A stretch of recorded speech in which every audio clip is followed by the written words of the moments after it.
ನಮ್ಮ ಮನೇಲಿರೋದು ಇಬ್ಬರು, ಕ್ವಾಂಟಿಟಿ ಇಬ್ಬರಿಗೆ ಅಂದರೆ 15 ದಿನಕ್ಕೆ ನೀವೇ ಲೆಕ್ಕ ಹಾಕ್ಕೊಳ್ಳಿ.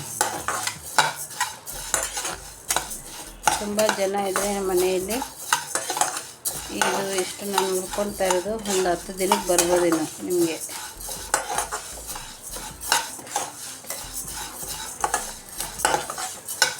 ಒಂದು ಟೇಬಲ್ ಸ್ಪೂನ್ ಆಗುವಷ್ಟೇ ನಾನು ಇದನ್ನು ಹಾಕೋ ಸಾಂಬಾರು ಪೌಡ್ರಿಗೆ. ನೋಡಿ ಅದಕ್ಕೆ ಇದಾದರೆ ಸಾಕು. ನೋಡಿ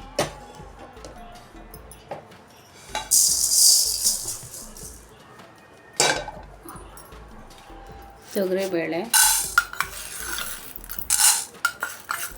2 ಇದೆ, ಒಂದು 3 ಟೇಬಲ್ ಸ್ಪೂನ್ ಹಾಕಿದ್ದೀನಿ.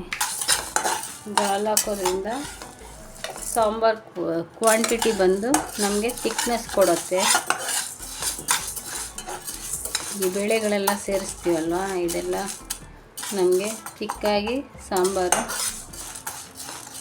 ಮಾಡ್ಕೋಬೋದು. ತುಂಬ ಬೇಳೆ ಹಾಕಿ ಸಾಂಬಾರು ಮಾಡೋ ಅವಶ್ಯಕತೆ ಇರೋದಿಲ್ಲ. ಆವಾಗ ಬೇಳೆ ಕ್ವಾಂಟಿಟಿನ ಸ್ವಲ್ಪ ಕಮ್ಮಿ ಮಾಡಿಕೊಂಡು ನಾವು ಈ ಸಾಂಬಾರು ಪೌಡ್ರಿಂದನೇ ನಾವು ಸ್ವಲ್ಪ ಸಾಂಬಾರು ಹೆಚ್ಚು ಕಮ್ಮಿ ಮಾಡ್ಕೋಬೋದು ನಾವು.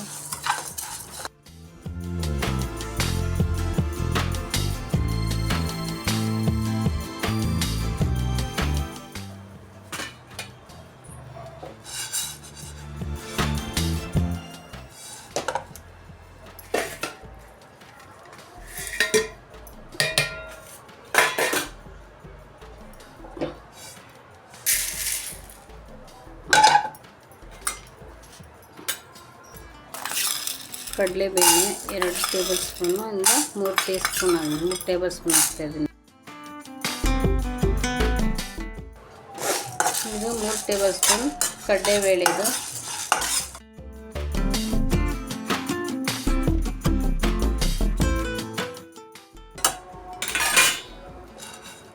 ನೋಡಿ ಈ ಥರ ಕಲರ್ ಬಂದರೆ ಸಾಕು. ಸ್ಲಿಮ್ಮಲ್ಲಿ ಇಟ್ಟರೆ ಈ ಥರ ಬರುತ್ತೆ.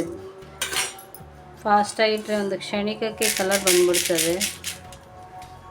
ಆದರೆ ಆ ಥರ ಇಲ್ಲ, ನಮಗೆ ಸ್ಲೋ ಇದರಲ್ಲೇ ಇದು ಮಾಡ್ಕೋಬೇಕೆಲ್ಲನ. ಇದು 1.5 ಟೇಬಲ್ ಸ್ಪೂನ್ ಇದೆ ಇದರಲ್ಲಿ.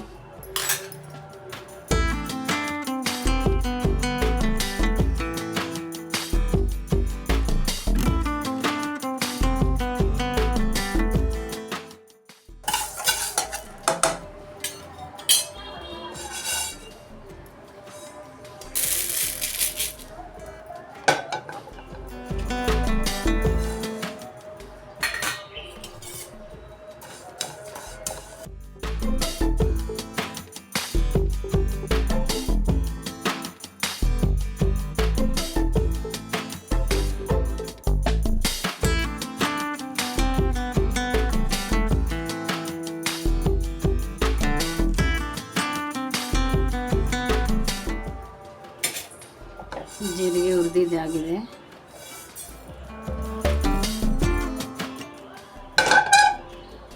ಮೆಂತ್ಯ ಒಂದು ಅರ್ಧ ಟೀ ಸ್ಪೂನ್ ಅಷ್ಟಿದೆ.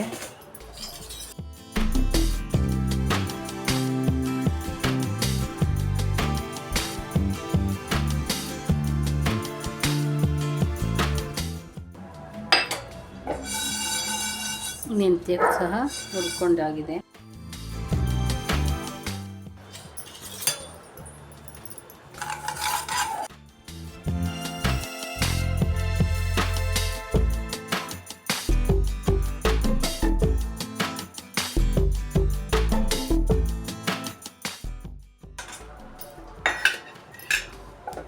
ನೋಡಿ ಸಾಸಿವೆನೂ ಹುರಿದಾಗಿದೆ.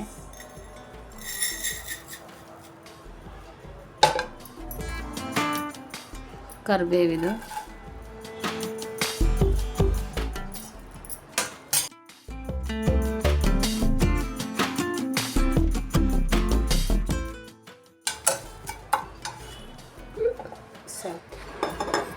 ಮೆಂತ್ಯ, ಜೀರಿಗೆ, ಉದ್ದಿನಬೇಳೆ 1.5 ಟೇಬಲ್ ಸ್ಪೂನು, 3 ಟೇಬಲ್ ಸ್ಪೂನ್ ತೊಗರಿಬೇಳೆ, 3 ಟೇಬಲ್ ಸ್ಪೂನ್ ಕಡಲೆಬೇಳೆ, 3 ಹಾಕ್ಕೊಂಬಿಡೋಣ ಇದರಲ್ಲಿ.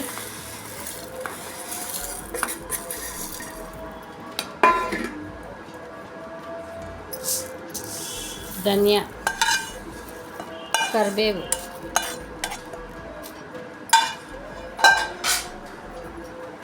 ಮಿಕ್ಸಿ ಮಾಡ್ಕೊಂಬರ್ತೀನಿ ರೀ.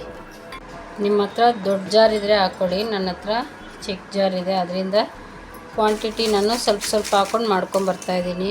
ಬೆಡಿಗೆ ಮೆಣಸಿನ್ಕಾಯಿ ಮತ್ತು ಗುಂಟೂರು ಎಲ್ಲ ಒಂದರಲ್ಲಿ ಹಾಕ್ಕೊಂಡು ರುಬ್ಕೋಬೋದು. ನನ್ನ ಹತ್ರ ಅಷ್ಟು ದೊಡ್ಡ ಕ್ವಾಂಟಿಟಿದು ಜಾರ್ ಇಲ್ಲ, ಚಿಕ್ಕ ಜಾರ್ ಇದೆ, ಅದರಿಂದ ಈ ಥರ. ನಿಮ್ಮ ಹತ್ರ ಇದ್ದರೆ ದೊಡ್ಡ ಜಾರು ಎಲ್ಲ ಹಾಕಿ ಒಂದೇ ಸತಿ ಮಿಕ್ಸ್ ಮಾಡಿಬಿಡ್ಬೋದು ನೀವು.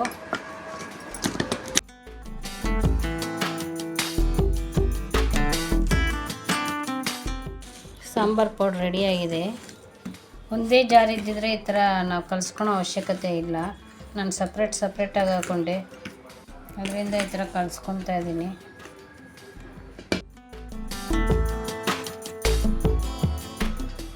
ಸಾಂಬಾರು ಪೌಡ್ರ್ ರೆಡಿಯಾಗಿದೆ ನೋಡಿ.